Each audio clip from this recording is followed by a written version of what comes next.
अंकित जी, अगर आप किसी विशेष साहित्यकार के बारे में मुझसे पूछ रहे हैं तो मैं बताना चाहूँगा आपको कि मुझे सबसे प्रिय डॉक्टर धर्मवीर का चिंतन लगता है। क्योंकि डॉक्टर धर्मवीर जी के आने से, इनके साहित्य के आने से पूरे हिंदी साहित्य में एक टर्निंग पॉइंट आता है। चाहे किसी भी साहित्यकार के बारे में, किसी भी रचनाकार के बारे में, कबीर के बारे में, रैदास के बारे में, प्रेमचंद के बारे में, निराला के बारे में, बुद्ध के बारे में, अम्बेडकर के बारे में, जो पहले से बनी बनाई स्थापनाएं थीं, जो रूढ़ हो गई थी, वो डॉक्टर धर्मवीर के आने से टूटती हैं, है ना। जैसे कबीर के बारे में हम लोग, चूँकि मैं हिंदी साहित्य के विद्यार्थी हूँ, अध्येता हूँ, तो रामचंद्र शुक्ल के हिंदी साहित्य के इतिहास में कबीर को मात्र 1.5 पेज में रखा गया है, जबकि वहीं तुलसी को लिखते लिखते 18 पेज तक लिखा गया है। तो ये एक पूर्वग्रह झलकता है। लेकिन हजारी प्रसाद द्विवेदी अगर कबीर पर लिखते हैं पूरी एक पुस्तक ही लिखते हैं, है ना। लेकिन हिंदी के आलोचक डॉक्टर हजारी प्रसाद द्विवेदी के चिंतन को दूसरी परंपरा की खोज कहते हैं, है ना, उस दूसरी परंपरा को मानते हैं। लेकिन जब डॉक्टर धर्मवीर का चिंतन आता है तो वो कहते हैं कि नहीं, रामचंद्र शुक्ल की परंपरा और हजारी प्रसाद द्विवेदी की परंपरा अलग नहीं है, दोनों एक ही परंपरा है ना। क्योंकि जितने हिंदी के आलोचक थे वो कबीर को वैष्णव फोल्डर के अंतर्गत रख करके देख रहे थे, है ना।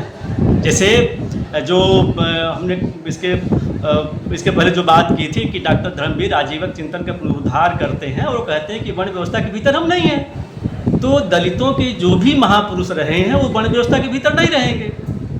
लेकिन हिंदी के आलोचक कबीर को, रैदास को बार बार किंवदंतियों के माध्यम से, प्रक्षिप्तों के माध्यम से, जनश्रुतियों के माध्यम से वो वैष्णव फोल्डर के भीतर रख करके देखना चाहते हैं। इसलिए कबीर उनको दुरूह लगते हैं, कबीर उनको समझ में नहीं आते। यानी एक हमारे गुरु रहे हैं जेएनयू में पुरुषोत्तम अग्रवाल जी, वो तो प्रक्षिप्तों वाले कबीर को ही वास्तविक कबीर मानते हैं, है ना। लेकिन देखा जाए तो कबीर और रैदास हमारे ऐतिहासिक महापुरुष रहे, है ना, उनको प्रक्षिप्तों में नहीं ढाला जा सकता। अब प्रक्षिप्त किंवदंतियाँ बनाई ही जाती हैं कि अपने अनुसार ढालने के लिए, फिर वो इतिहास पुरुष नहीं रह जाते, है ना। तो जब आप अच्छा, उनकी जो पुरुषोत्तम अग्रवाल की जो किताब है कि अकथ कहानी प्रेम की, कबीर की कविता और उनका समय, है ना, उसको पढ़ने के बाद आपको लगेगा कि ये नाम तो कबीर का है लेकिन लिखा रामानंद के बारे में जा रहा है ना। उसी तरह से जितने भी हिंदी के आलोचक रहे हैं वो कबीर के अध्ययन में कबीर का रामानंदीकरण करके उनको पढ़ना चाहते हैं। इसलिए कबीर को वो कहते हैं कि इनकी भाषा अटपटी है, इनकी भाषा सदुपकड़ी है, पंचमेल खिचड़ी है, ये दुरूह है, ये समझ में नहीं आते हैं।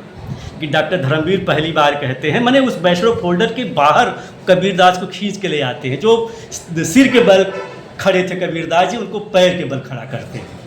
उनकी पुस्तक कबीर की आलोचक आप पढ़ें तो जो 7 हिंदी के बड़े आलोचक हैं उनकी स्थापनाओं को कैसे ठीक करते हैं, जो उल्टी खड़ी हुई थी स्थापनाएं, उनको पढ़ने के बाद आपको खुद ही लगेगा। तो मेरा ख्याल से डॉक्टर धर्मवीर की जो कबीर संबंधी स्थापनाएं हैं, मतलब एक स्वतंत्र चिंतन लेकर के आते हैं, है ना, कि कबीर वास्तव में है क्या। तो कबीर का कहते हैं कि कबीरीकरण करके पढ़ना होगा, रामानंदीकरण करके हम कबीर का अध्ययन नहीं कर सकते। उस तरह से रैदास के बारे में वो कहते हैं, है ना।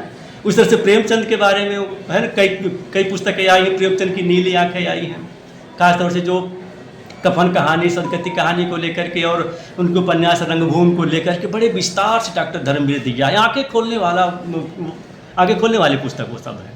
अब बुद्ध के बारे में, है ना, चूँकि अम्बेडकरवाद के कारण, डॉक्टर अम्बेडकर के बुद्धिज्म ग्रहण करने के कारण सारे मैक्सिमम दलित चिंतक लोग जो बुद्ध से अपने आप को जोड़ रहे थे, नाथों सिद्धों से जोड़ कर देख रहे थे।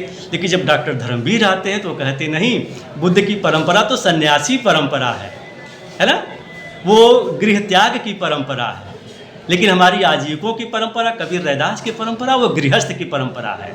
वो श्रम को ईश्वर का दर्जा देते हैं। रैदास जी कहते हैं ना कि श्रम को ईश्वर जान के जो पूजे दिन रैन, रैदास तिने संसार में सदा मिले सुख चैन, है ना। तुलसीदास जी कहते हैं कि मांग के खइबो मसीत में सोइबो, माने एक दूसरी परंपरा जो सगुण परंपरा है वो मांग के खाने की बात करती है और जो निर्गुण परंपरा, संतों की परंपरा है, वो कहती है कि मांगन मरण समान, मांग करके खाना मरने के समान है और श्रम को महत्व देती है ना। तो इस तरह से दो स्वतंत्र परंपराएं हैं जिसको डॉक्टर धर्मवीर आजीविकों से जोड़ करके देखते हैं और नई स्थापनाएं देते हैं। ये सब आप लोगों को पढ़ना चाहिए। और कबीर पे तो कई किताबें हैं, कबीर के आलोचक, कबीर के कुछ और आलोचक, कबीर और रामानंद की मदंतियाँ, कबीर और हजारी प्रसाद का प्रसिद्ध चिंतन, महान आजीवक कबीर रैदास और गोशाल, है ना। इस तरह से पढ़ना चाहिए। और दूसरी चीज़, आप कुछ आत्मकथाओं पे बात कर रहे थे मुझसे, तो आत्मकथाओं पे मैं बता दूं कि जो डॉक्टर धर्मवीर की आत्मकथा है, अगर पढ़ेंगे तो बिल्कुल अलग दिखाई पड़ेगी।